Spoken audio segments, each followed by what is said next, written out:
It's a cold and moonless night here in French Lick, Indiana, where the town is currently witnessing a kind of silent invasion. A veritable grab bag of strangers with strange motivations and strange mannerisms. Actually, is strange the word? Maybe stupid. Yep, that's it, stupid. Let's not call them strangers, let's call them stupiders, because they are. Think of the stupidest person you've ever met. Now brain them with a rock. Got that? Wait a moment. These aren't our usual bumper crop of Gated Galaxies rejects or dim-witted Oz-9 crew members. The Extraordinary Missions Force? My God, did I finally get a new gig? All right, pull yourself together. Oh, you were born for this. Folks, why don't you take a listen to whatever's going on in French Lick, and I'll get back to you. I can't believe we're in French Lick, Indiana! I can't believe there actually is a French Lick, Indiana. Skip, when you told me about it, I thought we had another Butt Montana situation. I once booked a voiceover for a documentary about French Lick. Oh, Bowden, we should have watched it for mission prep. Gloria, you always say the right thing. Unfortunately, the distributor yanked it as indecent. Skip, why did you bring us into the worst state, into its worst town, into its worst resort, into a hole? It's not a hole, McGrath. It's a cave. Ugh, a cave is a hole. Trying to sound spiffy. Well, we're pretty deep underground. Do you think we can still radio out? I better check. Section Chief Anders, do you read? What? Yes. Zelda here. I read you. Are you all right, Section Chief? I'm fine. I will continue to monitor the situation remotely. Uh-huh. You're not remotely monitoring the situation from the hotel spa, are you? I can neither confirm nor deny that. Anders out. Enrique, don't forget my tight hamstring. Chief Anders' informant suggests that criminal mastermind Athena O'Brien has been spotted in the area. What in God's name would she want in this place?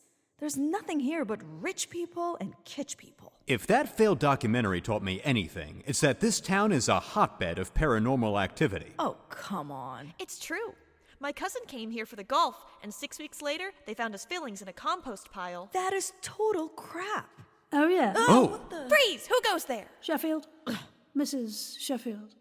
I think the question is, who are you? Marie Antoinette? No? Napoleon? Does she think I'm Napoleon?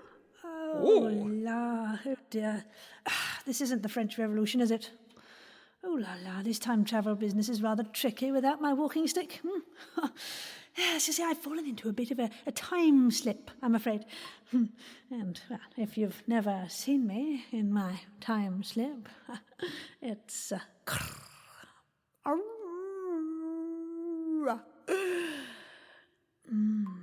Anywho... I'm afraid to ask, but time slip? Yes, you're from my past and I'm from your future.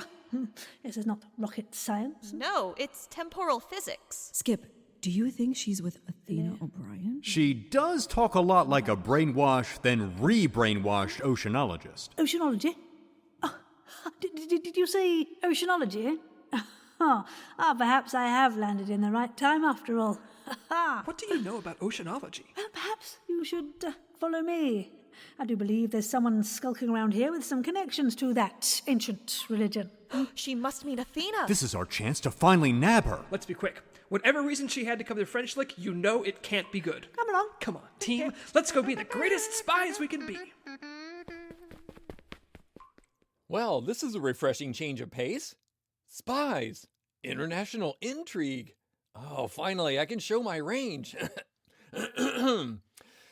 Mission rejected. The story of the world's most secret agents. The back of... What? A drone? Good evening, Mr. Narrator. What is this? I'm the only disembodied voice around here. I think you'll find this is my territory. Oh, God. This is going to be a long one, space monkeys.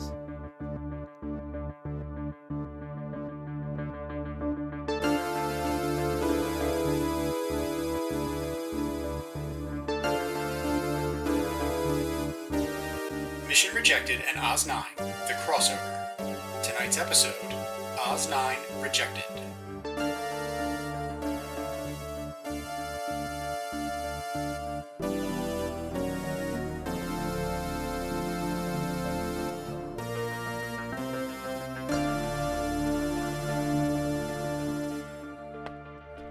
Just a little farther, Athena, darling, and the present of your dreams is all yours. This better be good, Chet. I've spent way too much time in caves, and this one is particularly loamy. My information comes from a rock-solid lead. Indeed it does, Mr. Doe. Binaural wavelengths of finely tuned treasure seekers, constantly scanning the nooks and crannies of the ethereal plane. Plus, I have a super sniffer. Okay, it's a pretty solid lead. There is nothing solid about the Admiral. Found it! Never doubt an oceanologist's nasal passages. That is... a gold replica of the Greek god Pluto. Proof positive that Xerox gave the human mind not only the power to conceive of unadulterated perfection, but to craft it into existence. Greek mythology. Ugh, gag me with a Gorgonian. It's a gold-plated devil pirate. In a onesie. It's the tackiest thing I have ever seen. And I've been forced to watch the entire Lord Nero of the Planet Lesbos movie. Twice.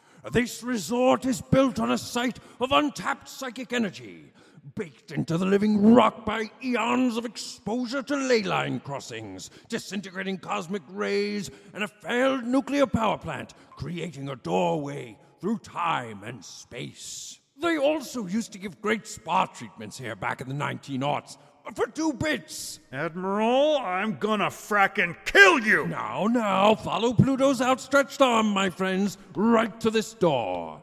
This wall of solid rock. You said it'd be a door. Just a moment. Is that a cane?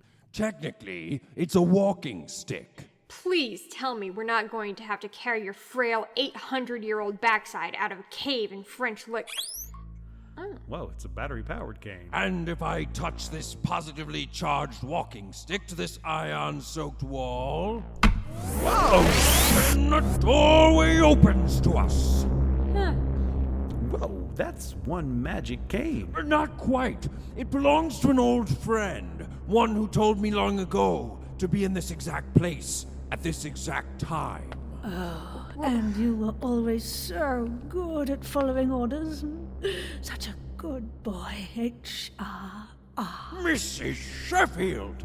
My Daisy Buchanan! Thank you for holding on to this for me. It's just what I needed to get myself home. Freeze, Athena! Oh, awesome. Skip Granger. This present gets better and better, Chet. You too, Phillips. Sounding real authoritative there, Skippo.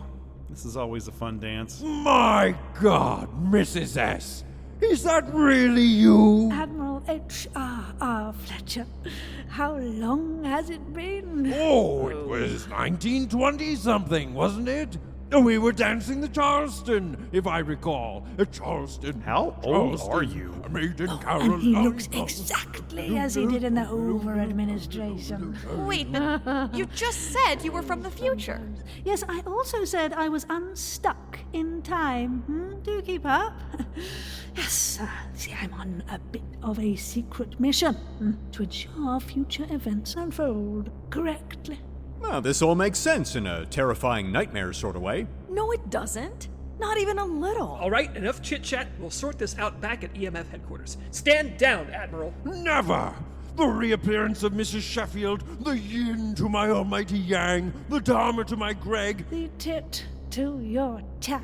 is proof that the oceanologists are about to rise from the ashes. This door clearly controls passage between various iterations of time and space across reality, and it's all for me to conquer! No, my overeager Triton. No. No, I need you to give me back my walking stick and then, take your considerable wealth and found a company called Gated... For the ocean! Oh, bugger. No, you are not getting away from me again. Skip, where are you? I can't see anything. Now that's a spotlight. Glorious! I'm here. Grab my hand. Athena, step back. I don't like the looks of this. Here, grab my hand. That's not my hand, you reverse centaur. To infinity and beyond! EMF with me. Skip, wait, we can't see where you're going. Ah! Hold on, Gloria! Not that I'm concerned, but just for the sake of clarification, what happened to the Admiral? Well, he's gone. And, well, the doc took my walking stick with him. It's hard to say what happens next, but I can assure you we don't want to be here for it. Come along, and we should make ourselves scarce. Oh no, we're not going anywhere with you, Scary Poppins. Very well. If you prefer to get caught up in an unsolvable time paradox, have fun tying yourself up in knots. Listen up, Dame Judy Dents. Judy what I now? don't know who you think you are, but I'm Athena O'Brien and I call the shots. Fine. What do you think we should do, my curdled Greek yogurt? I think we should take cover and assess our next move. Capital. Lead on. But where did everyone go? Oh, pretty boy. We just haven't got the time.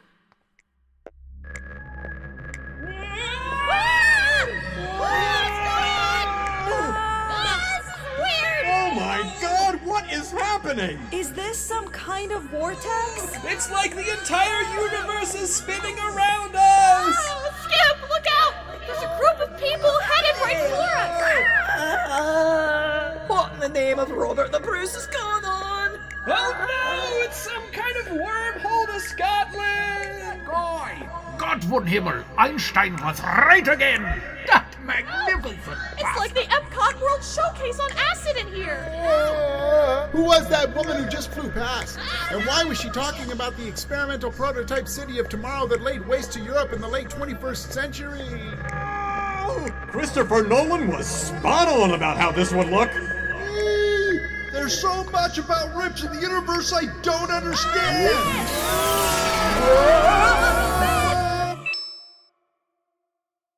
Well, I guess the EMF team died in a collapsing wormhole, just like we always knew they would. Aha! Shows what you know. If everyone died, the story would end, and this awful job would be over, and God is never gonna let that happen. All right, go ahead.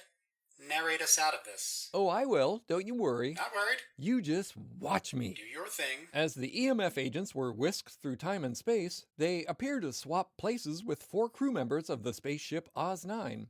Jessie, Leet, Dr. von Zetzer, and, Dr. Theo Bromae. Shockingly, folks, neither set of these space-warped dummies end up spaghettified and in a quantum singularity. Just slightly bruised. Another perfect landing by Captain Jessie. That was quite a ride. Can we do it again? No, thank you. My stomach is in my feet. Where are we? In a cave. Hello? Is anyone here? Olivia? Madeline? It's me, Leet. Do you see anyone here, you shirtless dumbbell? Well, I can't see Colin, but that doesn't mean he's not in the room. This cave could be filled with invisible people. Ooh, I just gave myself the chills. What happened? Last thing I remember, we were in the pod bay, and then, bam! I'm glad you said that, Dr. Theo. I thought for a moment it was just my meds kicking in. Hey, what's this? Looks like a communicator. Hello? This is exactly the sort of mission I needed. Nope. You are fine, Agent Granger. You don't need anything from me. God damn it. Hello? Is this a giant radio or a tiny robot? Who is this? Oh, hi, little robot. It's talking, Captain Jessie. Whoever you are. You are holding government property, and unauthorized use can land you in prison for an undisclosed amount of time. I think I'll name you Body. Where is Skip Granger? Ow, Jessie. Hey, that's my pet robot. I'll do you one better, Missy, on the other end. Where the hell are we? What is this cave? Identify yourselves before I bring a sniper team down on your heads. This is Captain Jessie James. Captain? What's your unit? I don't have a unit, you daft wench. I'm a starship captain. I hate my job. Look, get your arse down here and get us out of here. Stay put, Captain Jessie James. I'll round up Spock and Bloody Bill Anderson and beam to your location in 10 minutes. I should hope so. I probably inhaled too much sulfur. That spa was still worth it.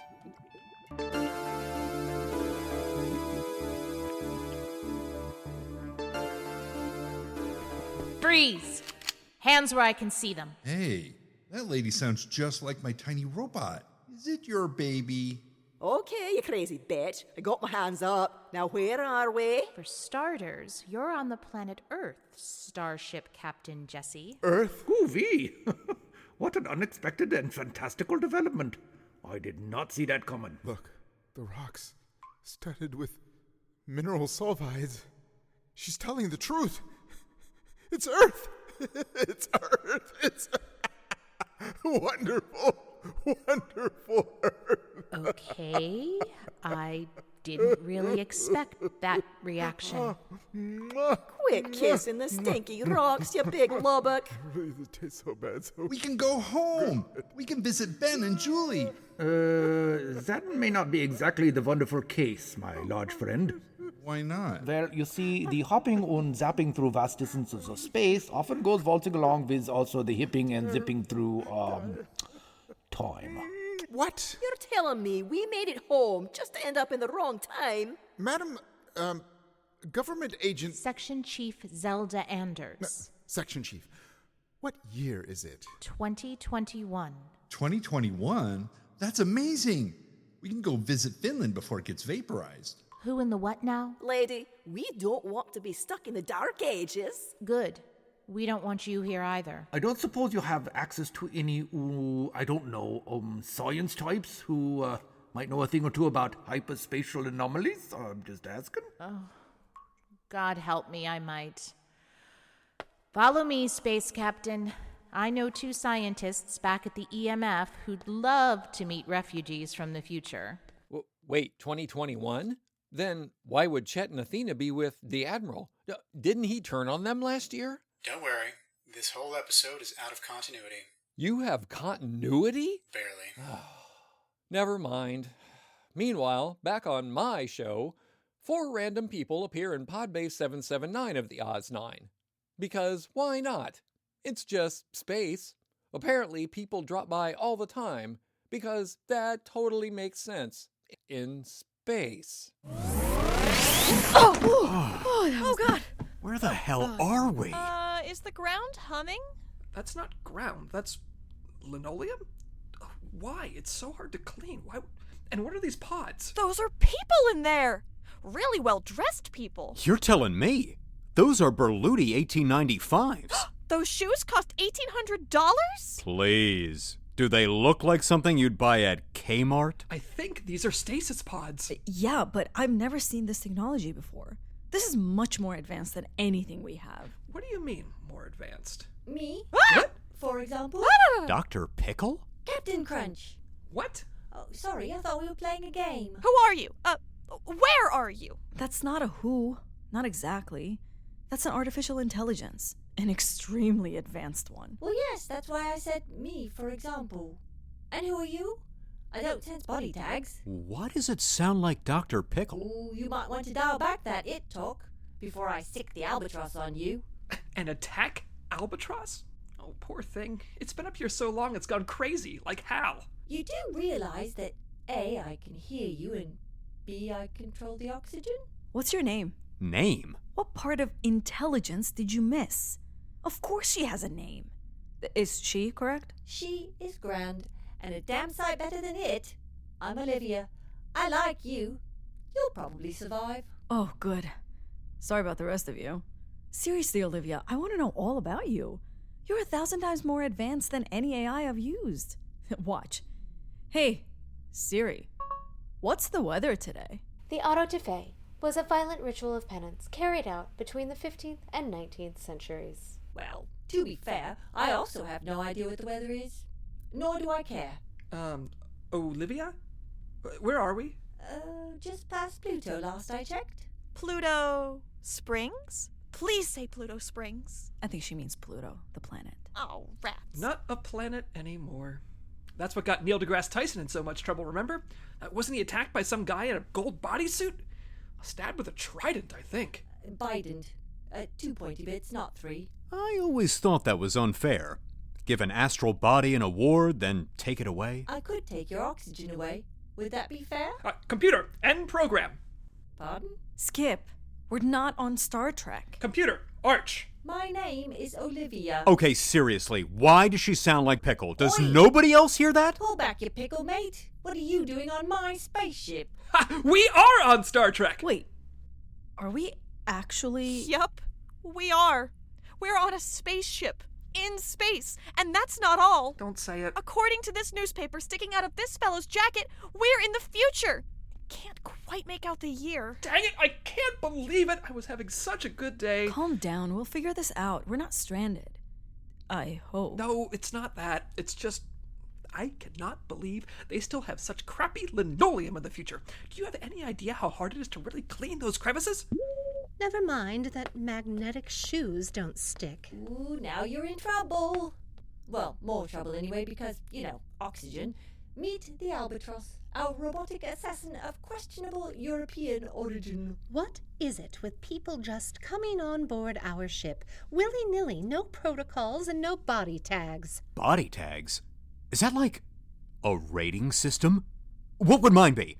What's the scale? Are we talking aesthetics or more like utility? Seriously, Bowden, clearly it's an advanced identification system. How is the database arranged? Alphabetically? Cross-reference with birth date? Easy, Skippy. How do you know his name? It's really Skippy? Don't call me Skippy. Your parents were spot on, weren't they? What do you think, computer? Flip now, or give 'em 5 minutes to explain. The computer's name is Olivia. I might keep that one. Look, we didn't come here on purpose. We were on Earth, on a mission, and somehow ended up on your ship. We don't mean you any harm. We'd really like to go back the way we came. Now? Hang on. That one's second toe is shorter than his first. And that one only has one appendix. Hey, some people prefer a nice graduated toe slope. Besides, how did you know that? She's, Scottish. So, they're from the past, you're saying? I'm confused. Toes? Only one appendix? There was kind of a jump in evolution in the mid-21st century. Second toe got longer, and you got a backup appendix. Not sure evolution really thought that one through, to be honest. So when are you from exactly?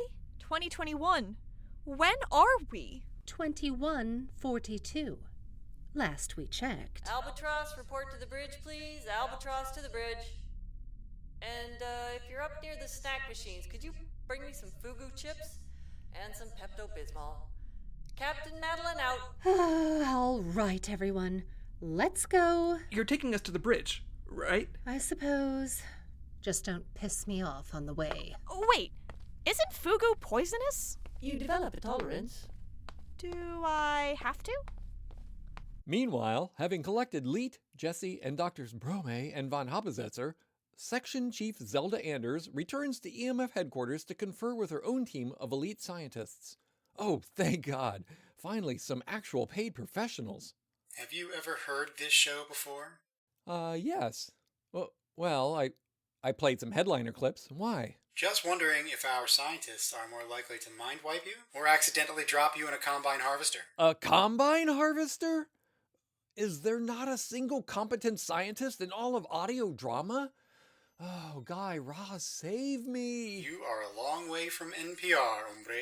Thank you all for coming on such short notice. These are obviously extraordinary circumstances, and I need the best scientific minds of the EMF. God help me. Why don't we do a quick round of introductions? Hello, boys and girls. I'm Dr. Carol Lagrange, chemistry. No, Johnny. I'm Dr. Carol Lagrange. You're Biff Studebaker, psychotropics. Oh, yeah. I knew I looked familiar. What a fascinating specimen. Tell me, Biff, would you ever consider donating your brain to science? Would there be a tax rebate involved? I'm Dr. Theo Bromae. I'm a xenobotanist. I don't know if I should ask this, given the instability of timelines, but you wouldn't be the same Studebaker and Lagrange of the Lagrange-Studebaker theory of mass follicle transference, would you? That does sound like us. I don't know. Studebaker is a pretty common name. Oh, I can see scientists are idiots in any century. I'm out of here. Come on, pretty boy. Let's go find a drink. Shouldn't we stay and try and help these nice scientists? How in the hell are you going to help? He's doing wonders for me already. I'd like to write a paper on the intricate topography of his abs. How does he still not have a shirt on? Studebaker, do you have a spare lab coat or something? Not an extra hunky, I don't. I've got more of a dad bod. All right, do whatever you want. I'm going to go get my 21st century on. Captain Jessie. Former captain. Former Captain Jessie. I urge you to stay here with us. That is not your world out there. They're much like the one I came from. What's the difference? Is she going to be all right out there? Not my priority. I need to find my people. I want to undo whatever it is that happened in that cave. Hello? Could someone open the door, please? My hands are a little full. I'll get it. Oh dear. Right off its hinge. It's not my fault. Gott und Himmel. That voice. What voice? Your voice. Oh dear, I'm sorry. What about my voice? Olivia? Hermione. No, Olivia. Man, this guy is as bad with names as you, Biff. I thought her name was Gretchen. My name is Dr. Hermione Pickle. I'm the on-call cartographer. Section Chief Anders said there was an emergency and that I should bring as many maps as I could find of French Lick, Indiana. Thank you, Dr. Pickle. These gentlemen are... Oh, goodness. From the future. Oh, that's amazing. Oh, it's no big deal. It comes naturally to us. Chief Anders, your cartographer's voice is almost exactly that of the Oz-9 computer. It's eerie. But it is her, right? No two people can sound that similar. Are you cold, young man? Can I get you a shirt? Never mind. It's not her. Still, the auditory likeness is uncanny. Do you think Gated Galaxies could have based the Olivia voice on this pickle woman? I'm standing right here. Oh! I suppose anything is possible. Oh, sure, anything is possible. No. But the chances are astronomical. As astronomical as my agents being replaced with people from the future? Yes, as incredibly improbable as that. Oh, I see. Wait a moment. Dr. Pickle, do you have a relief map of those caves? Yes, of course. Here. Oh, no, not that one. Here. Oh, no, that's a menu for Dairy Queen. Ah, here you are. Yes. I could just do with a blizzard. See, look at these fault lines. Are you seeing what I'm seeing? Oh, I see, Dr. Theo. Ley lines. Very powerful. And they run right under the cave. Dr. Pickle, what else can you show us? A map of French Lick's waste management system? Look at that. The wastewater from the nuclear power plant runs off into the stream at the mouth of the cave. What does any of this have to do with my people disappearing? A plucky cartographer with the voice of our ship's computer? Ley lines and nuclear waste both running through a cave that is going to become a hotbed of botanical mayhem in 100 years' time? That is some seriously improbable sauerkraut right there. Of course! The Makuchi paradox. I never thought I'd live to see it happen. Can somebody fill me in? I think your makeup already looks lovely, Section Chief. Mr. Leet, will you please put on a shirt? What is the Makuchi paradox? Well, the universe is mostly made up of highly improbable events. Just the fact that we are all alive is itself an incredible bit of happenstance. So when we say that things are improbable, like it raining hot milk or Andy Dick winning an Oscar... Basically, in a highly improbable world, everything becomes probable. I think I'm following this. That can't be good. I'm not. What does probability have to do with what happened to Agent Granger? And why are we looking at maps of Indiana? Shouldn't we be studying star charts? Star charts? No one said anything about those. I don't have any with me.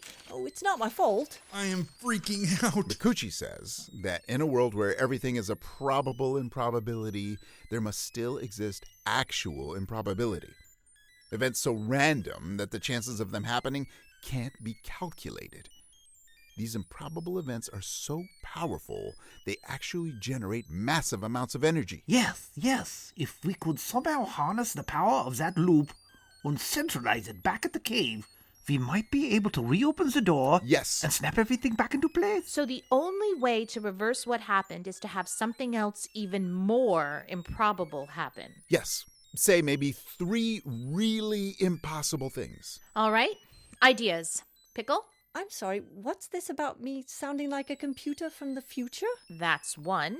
Von Haber Zetzer? Get the internet to all agree about a new Star Wars movie? Bromae? There's a man on the Oz-9 who's invisible, and a zebra that's a sentient bomb. I'm fresh out of improbable. Oh, toothpaste that does go back in the tube. Studebaker? Cars that bears drive. Things with terrible mileage. Things your uncle leaves you in his will. Oh, sorry, I thought we were playing Pyramid. Lederhosen, don't make everyone look like they're 7 years old. Lagrange. Stop that. It tickles. Dr. Lagrange. Sorry, boss lady. I was just exploring his nooks and crannies. For the last time, will someone please get that man a shirt? Good luck with that one there, Frau Section Chief. Leet and shirts are like, they're like socialists and people that agree on things. Even without a sentient supercomputer hiding his laundry, getting Leet to cover up is like trying to teach a pony ballet. Or walking 3 steps without falling over. No? Just me? Or getting a cat not to show its butthole on your Zoom call. Ja, it would be very, very... improbable. I don't get it. Will Leet ever get it? How will the rest of the Oz-9 crew react to meeting Skip, McGrath, Gloria, and Bowden? What nefarious plot is Mrs. Sheffield hatching? What's become of the Admiral? And just why does Olivia sound so much like Dr. Pickle? These questions, and many others, will be answered in Part 2 over on the Oz-9 feed. Oh no, I can't go back there. Deep breaths. Don't make me go back. I'll take it from here. This episode of Oz-9 and Mission Rejected was written and produced by Pete Barry, J. Michael DeAngelis, John Dowgin, and Shannon Perry. It was directed by June Clark Eubanks and J. Michael DeAngelis.